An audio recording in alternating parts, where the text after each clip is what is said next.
வணக்கம். ஆகாஷ்வாணி புதுச்சேரி செய்தி அறிக்கை வாசிப்பவர் செங்கேனி பழனி.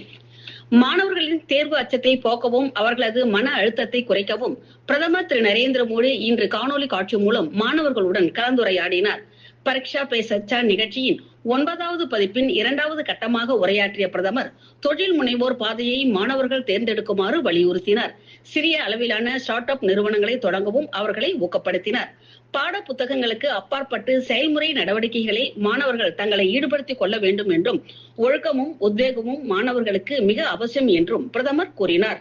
தொடர்ந்து பேசிய பிரதமர் உள்ளூர் உற்பத்திகளின் முக்கியத்துவத்தை எடுத்துரைத்து அதன் மூலம் நாட்டின் பொருளாதாரம் வலுப்பெறுவதையும் சுட்டிக்காட்டினார். பாதுகாப்பு துறைக்கான பட்ஜெட் ஒதுக்கீட்டை அதிகரிப்பது ஆயுதப்படைகளின் போர் தயார் நிலையை மேம்படுத்தவும் இறக்குமதியை குறைக்கவும் உதவும் என்று பாதுகாப்பு சேவைகளுக்கான நிதி ஆலோசகர் திரு ராஜ்குமார் அரோரா கூறியுள்ளார். பாதுகாப்பு துறைக்கான இந்த ஆண்டின் பட்ஜெட் ஒதுக்கீடு குறித்து ஆகாஷவாணி செய்தியாளரிடம் பேசிய அவர், இந்த ஒதுக்கீடு பாதுகாப்பு திறனை மேம்படுத்தவும் ஆயுதங்கள், வெடிமருந்துகள் மற்றும் டாங்கிகள் உள்ளிட்டவற்றின் செலவினங்களுக்கு உதவும் என்றும் கூறினார். 2026-27 மத்திய பட்ஜெட்டில் பாதுகாப்பு துறைக்கு 7,85,000 கோடி ரூபாய் ஒதுக்கப்பட்டுள்ளதாகவும் திரு அரோரா கூறினார். இது கடந்த ஆண்டை விட 16% அதிகம் என்றும் அவர் தெரிவித்தார். அமெரிக்காவும் தென்கொரியாவும் ஒரு வார கால விமானப்படை பயிற்சியை ஓசன் விமானப்படை தளத்தில் இன்று தொடங்கியுள்ளது. வரும் வெள்ளிக்கிழமை வரை நடைபெறும் இப்பயிற்சியின் போது ஒருங்கிணைந்த தாக்குதலை மேற்கொள்வது குறித்து பயிற்சி அளிக்கப்பட உள்ளது. இந்த விமானப்பட பயிற்சி இரு நாடுகளும் தாக்குதல் உத்திகளை பகிர்ந்து கொள்வதற்கு ஒரு வாய்ப்பாக அமைந்துள்ளது. நெரிசலை குறைத்தல், வழித்தட திறனை மேம்படுத்துதல், பாதுகாப்பு அமைப்புகளை மேம்படுத்துதல் மற்றும் நாடு முழுவதிலும் உள்ள பயணிகளுக்கு விரைவான நம்பகமான சரக்கு போக்குவரத்தை செயல்படுத்துதல் ஆகியவற்றை நோக்கமாக கொண்ட விரிவான ரயில் உள்கட்டமைப்பு திட்டங்களுக்கு ரயில்வே துறை ஒப்புதல் அளித்துள்ளது. இந்த ஒப்புதல்கள் தெற்கு, வடக்கு மற்றும் தென்கிழக்கு ரயில்வே, புறவழி சாலை வழித்தடங்கள் மற்றும் மேம்பட்ட மின்னணு இன்டர் லாக்கிங் அமைப்புகளை உள்ளடக்கியதாக அமைச்சகம் தெரிவித்துள்ளது. இதன் மூலம் உலகத்தரம் வாய்ந்த உள்கட்டமைப்பை வழங்குவதை ரயில்வே துறை உறுதிப்படுத்துகிறது என்று தெரிவிக்கப்பட்டுள்ளது.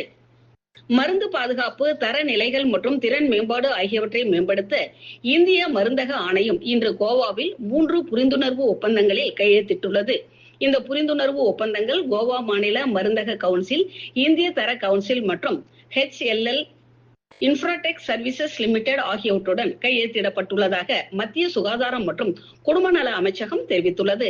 சுகாதார வசதிகள் குறித்த அறிக்கையிடல் மற்றும் ஆவணப்படுத்துதல் நடைமுறைகளை மேம்படுத்துவதே இந்த புரிந்துணர்வு ஒப்பந்தங்களின் நோக்கம் என்று அமைச்சகம் தெரிவித்துள்ளது. மத்திய அரசின் தேசிய கல்விக் கொள்கை 2020 ஒரு பகுதியாக ஆசிரியர்களின் கற்பித்தல் திறனை மேம்படுத்துவதற்கான மாநில அளவிலான பயிலரங்கு இன்று நடைபெற்றது. ஆசிரியர்களின் தொழில்முறை வளர்ச்சியை உறுதி செய்வதே இந்த பயிலரங்கின் நோக்கம் என்று நிகழ்ச்சியின் ஒருங்கிணைப்பாளர்கள் தெரிவித்தனர்.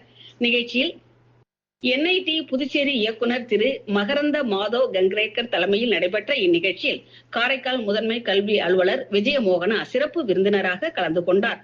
இந்நிகழ்ச்சியில் தமிழ்நாடு, புதுச்சேரி, கர்நாடகா மற்றும் அந்தமான் நிக்கோபார் தீவுகளை சேர்ந்த சுமார் 150க்கும் மேற்பட்ட பள்ளி முதல்வர்கள், தலைமை ஆசிரியர்கள் பங்கேற்றனர்.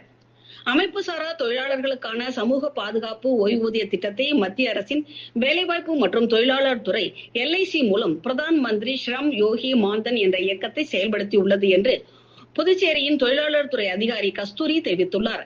இத்திட்டத்தில் 18 வயது முதல் 40 வயது வரை உள்ள அமைப்புசாரா தொழிலாளர்கள் பயனாளிகளாக சேரலாம் என்றும் அவர்கள் ஊழியர் சேமநல நிதி, ஊழியர் காப்பீட்டு நிறுவனம் ஆகிய அமைப்புகளில் இருக்கக்கூடாது என்றும் அறிவிக்கப்பட்டுள்ளது. இத்திட்டத்தின் மூலம் 60 வயது பூர்த்தி ஆனவுடன் பயனாளிகளின் வங்கிக் கணக்கிற்கு ஒவ்வொரு மாதமும் 3000 ரூபாய் ஓய்வூதியமாக வரவு வைக்கப்படும் என்றும் புதுச்சேரியில் இயங்கும் அனைத்து பொது சேவை மையங்களிலும் இத்திட்டத்தை செயல்படுத்த சிறப்பு முகாம் நடைபெறுவதாகவும் அமைப்புசாரா தொழிலாளர்கள் தங்களின் ஆதார் மற்றும் வங்கிக் கணக்கு விவரங்களுடன் அருகில் உள்ள பொது சேவை மையத்தை அணுகலாம் என்றும் தெரிவிக்கப்பட்டுள்ளது. புதுடெல்லியில் இன்று நடைபெற்ற ஆசிய பிஸ்டல் சாம்பியன்ஷிப் போட்டியில் பெண்களுக்கான 25 மீட்டர் பிஸ்டல் அணி பிரிவில் இந்திய வீராங்கனைகளான ஈஷா சிங், மனு பாக்கர் மற்றும் ரிதம் சங்வான் ஆகியோர் தங்கப்பதக்கம் வென்றுள்ளனர். இந்திய அணி மொத்தம் 1751 புள்ளிகளுடன் முதலிடத்தில் உள்ளது. சீன தைபே 1735 புள்ளிகளுடன் வெள்ளி பதக்கத்தையும், வியட்நாம் 1729 புள்ளிகளுடன் வெண்கல பதக்கத்தையும் வென்றன. இத்துடன் இந்த செய்தி அறிக்கை நிறைவு பெறுகிறது. வணக்கம்.